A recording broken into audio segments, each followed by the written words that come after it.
Hi, hope you had a nice holiday season so far. You see, the timing is great. If you're still watching this in 2025, this might be a weird day to put out a video, but anyway. And if you're watching this in 2026, Happy New Year. Today's song is another probably exciting one. At least some commenters have pointed that out. And as far as my experience goes, you have a pretty good taste most of the time. So I guess we're all ready and prepared for another banger.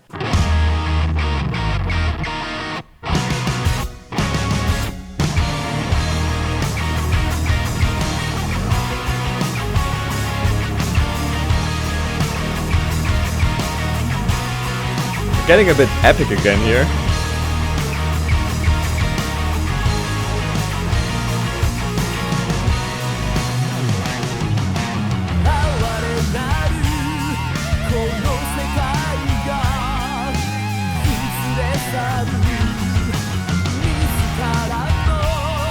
The squeals.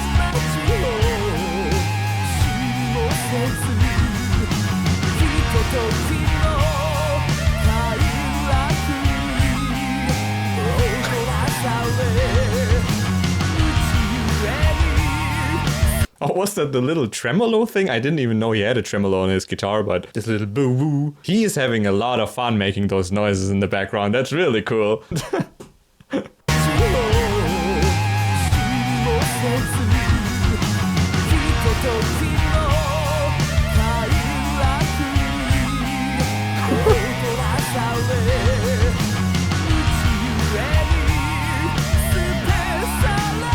Well, how's it called?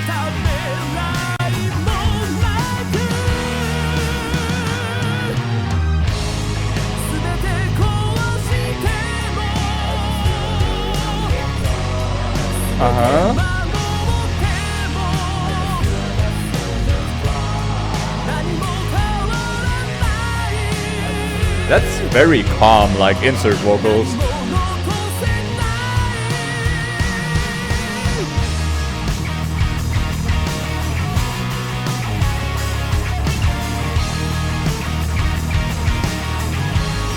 Yo, that's a very cool sound. It has this very cool metal groove to it. That's really nice, man. I like how it has this slowly evolving character. And also, interestingly enough, what they are doing harmonically here is like, I don't know what it is, but it has this very notorious sound. There was instances in the past where I always mentioned this sounds like seasons passing. You might remember an instance like that, right? And it's just interesting to me that they kind of see it similarly because they called the song Seasons Cry. I just think, again, this really speaks for their musical language. We have this slowly evolving progression.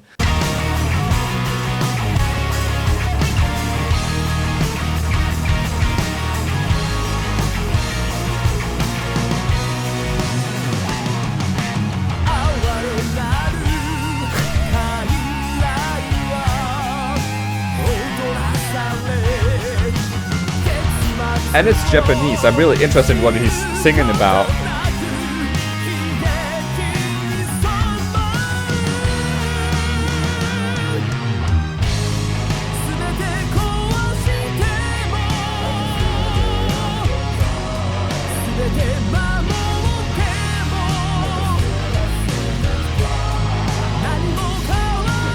And the drums are so chill in the background.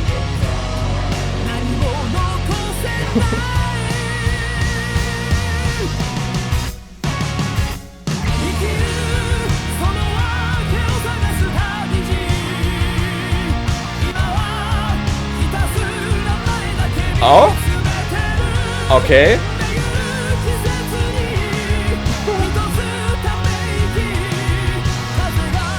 I see.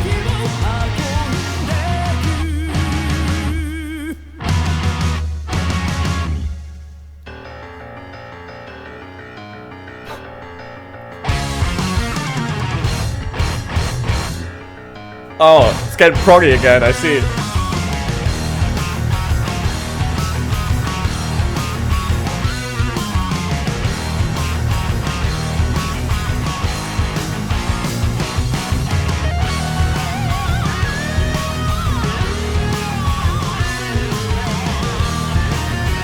I like the echo on this, the call out. I don't know what's called.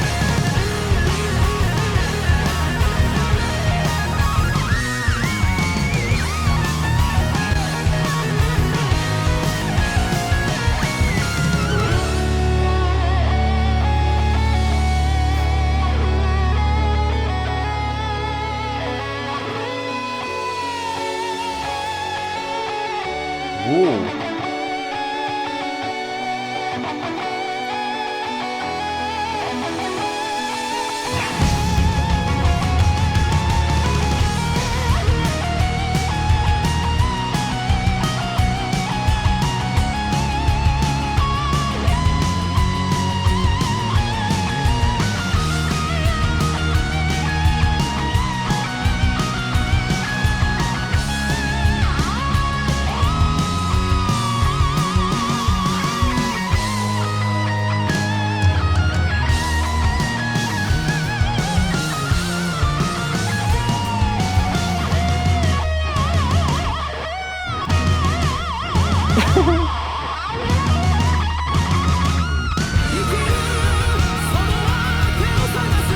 A lot of interesting things here, I do think, which are not very characteristic for this album so far. There's a lot of low-key stuff. In terms of speed, for example, we had this kind of rapid keyboard solo, but the backing track was kind of like pulling it down. It was very low and also kind of heavy, but it was very slow in a way, right? And also the solo Shu played, it was more on the emotional side, but it didn't really have a notorious melody it played. It just took the main melody the song established and played around with that. Kind of just evolved an idea which was already present. And then also aesthetically, I do think. And the chorus, I noticed that there was a moment where I thought it would get a lot more neoclassical, and then it didn't get more neoclassical, but then afterwards it got neoclassical in another way. You might not know what I'm talking about, but we're just gonna listen to these sections again. This is not a very long song, so I really like the journey here, and also the transitions with those stops. They are pretty cool as well. Yeah, this is like a rather neoclassical sound that we had here. These are the stops. It's really nice. It sounds really dark.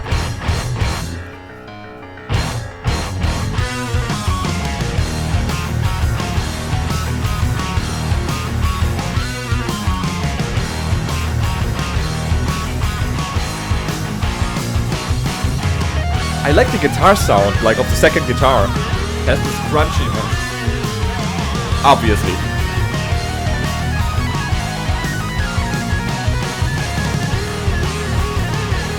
Right, but the backing track sounds very tame compared to the solo here.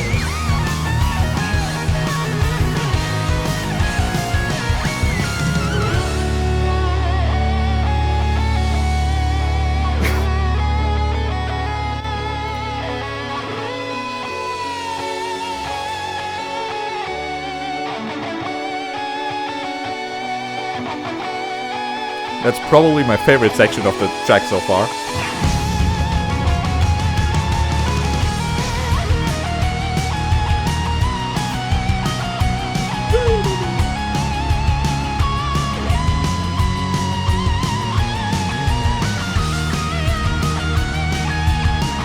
Right, but it's not really going anywhere. It's just staying on that mood, kind of.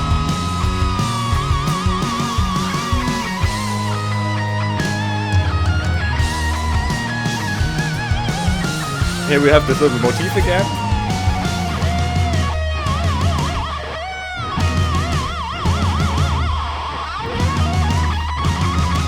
Final stretch. And now we have the harpsichord in the background, as always.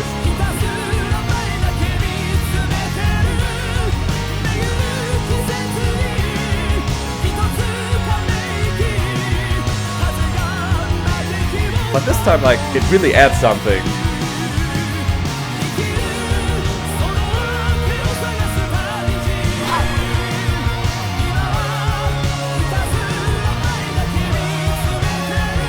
Sorry, but this is like a really interesting cocktail of aesthetic. I do think the melody and like what Yamabi does goes in a certain direction. Then we have this little aristocratic element, which is pretty strong actually, added by that harpsichord sound. It gives me like really strong of these Baroque castle vibes, right? And then these backing vocals, perhaps by Shu, they rather go into that heroic battle direction. So it's like three different things combined with one another, and it's I'm really having a difficult time revolving my head around this.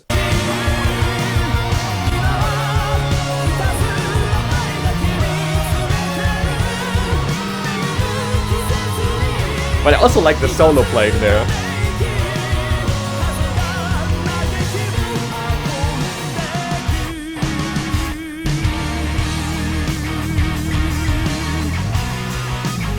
Yo, we're back home here.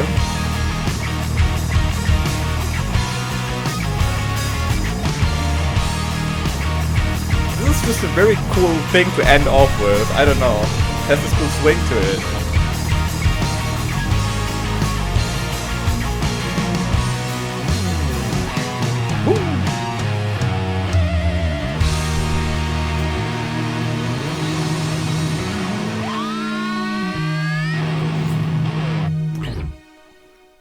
How we had those power charges. And of course ending on a sad note on the minor, as they like to do it, not always. We had a song, I think, where we just ended on the major root, right?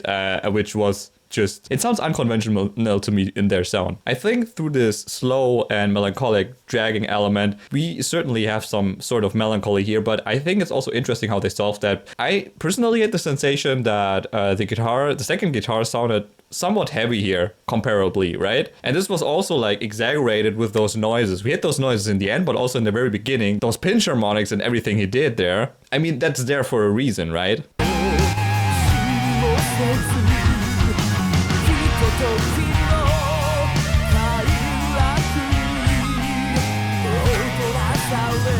So there is a certain baggage carried around. I think that's what we had over the past few songs. Like, I again still have to think about No Exit, that Junichi song, where I think that was a real big topic. But also this emotional journey. We had this little dark depressive element, I would almost say, with this piano, but then also movement again. We had the really emotional but like kind of aimless guitar solo, and this might play pretty well into this theme simply of seasons passing, with all these different states passing by essentially, slowly but steadily. So final verdict, is this a really nice song? Well, first of all, of course, yes, it's a Galneryus song. It's like one of the best albums we've listened to so far. I'm sorry for everyone who is not of that opinion, but pretty much every song was really good so far. I think the song is very accessible, it's compact, it gives you a journey with a certain emotional range, which is pretty cool, and as a lot of times in this album, it does unusual things compared to stuff which has come before, and all of those things are of course very nice. Now the final missing ingredient, the lyrics, you know what's coming. Okay, as you can see, this is, to little surprise, mostly Japanese, so we have to translate that. This pitiful world crumbles away, unaware of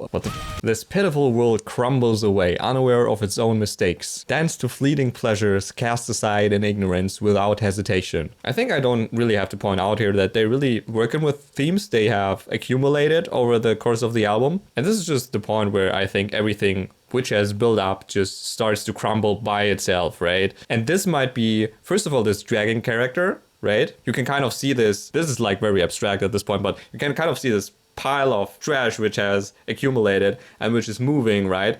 And it's just falling apart while it is slowly moving under its own weight. Just everyone is unaware of their own mistakes, just satisfying their own like spontaneous pleasures. And we had this ignorance before as well. Even if I destroy everything, I just feel the end of time. Even if I protect everything, I just hear the seasons cry. Nothing changes, nothing remains. Is that the chorus? I would assume that's the chorus, but that would be a pretty short verse then. Yeah, perhaps that's the case. But this outlines an interesting state of equilibrium in a way. There's these contradictions which are established here. Nothing changes, nothing remains. If things don't remain, you would assume they are changing, like per definition, right? So this is kind of a conflictive state of frustration one cannot really resolve because it's a paradox. Again, this might be why the song is moving so slowly and heavily and is like kind of scattered in its moods. And there's also this, I don't really know what to do. Even if I destroy everything, then this, and even if I protect everything, that. So this kind of implies that no matter what my ideas are of what I could do, it doesn't lead to a good conclusion, at least according to my logic, right? So yeah, let's go on. The pitiful puppet dances on, knowing that the ending stained by tragedy. And this is really strengthening this image, this idea of lack of agency, right? It's a puppet which dances on, and it's really sad. because there is no agency, right? The ending is not clear. I think that's nothing new with Galneryus lyrics, and Stained by Tragedy, that's also cool. We don't really have the tragedy here. Like, it gets a bit emotional in the solo, but I wouldn't say we really have a really strong tragedy here. But it's stained by tragedy. I think that's like the key word here. It's really the remains of like past tragedy, or like maybe existing tragedy, but it's not the tragedy itself. It's just the stains you have on yourself. I actually do think the longer chunk was the chorus. And here it's coming again. Even if I destroy everything, I just feel the end of time. Even if I protect everything, I just hear the seasons cry. Nothing changes, nothing remains. And as it is declared that nothing changes, the chorus hasn't changed either. A journey searching for the reason to live. For now, I just stare straight ahead. A single sigh in the turning seasons. The wind carries away the lament. Yeah, and now we can pretty certainly conclude that this is what they're going for. This is why the song sounds so dry, parts aimless, and dragging, as I mentioned. I just stare ahead. I don't know. I literally don't know what to do. And there's just this frustration. It's like a single sigh in the turning seasons. I really do think that's a really cool image. Time passes by and I just don't know what to do. And we just have this single sigh. Of course, the sigh being a symptom of some sort of frustration or dissatisfaction in a way, right? And the wind carries away the lament. So with the seasons, we have the wind moving, pushing things by as the tides and stuff. There's not even really strong feelings of sadness or frustration. It's all carried away with the seasons as well. And here we have the last chunk. I do think that might be the thing they've sung together in a way. The journey to find the reason for living. For now, I only gaze straight ahead as seasons turn, a single sigh. The wind carries away my lament. Okay, we had that so far, and I do think, yeah, that's the same thing. Pretty sure they know what they're doing here with all those repetitions. The chorus doesn't change. This doesn't change. It just gets repeated over and over, right? And this all fits into this theme of like, I don't know what to do. Time is passing by, but there's really no movement. This is a state of stasis, which just doesn't resolve itself in a way. Some people might be able to relate to this, and this might also be in part why the song vibes, right? I dig it, and I think they've captured this feeling really well of this like inner paradoxical static state and this little burning dry frustration coming with it. It was written by Yamabi and Shu. This is actually also what I expected in this case. I don't know why, but yeah, it vibes like a Yamabi and Shu song. So yeah, thanks again for watching and enjoying the music. Again, just in case you're still watching this in 2025. I don't know how to say this in English. Have a good transition. Like, I'm wishing you have a good transition from 2025 to 2026. There might be an idiomatic phrase for this, but I'm not aware of it. Yeah, anyway, there's a few songs to go until we're gonna move on to the Destiny album. Next one's gonna be Fairy Tale. Maybe some Asatia stuff again. I'm excited, which is nothing new. Bye!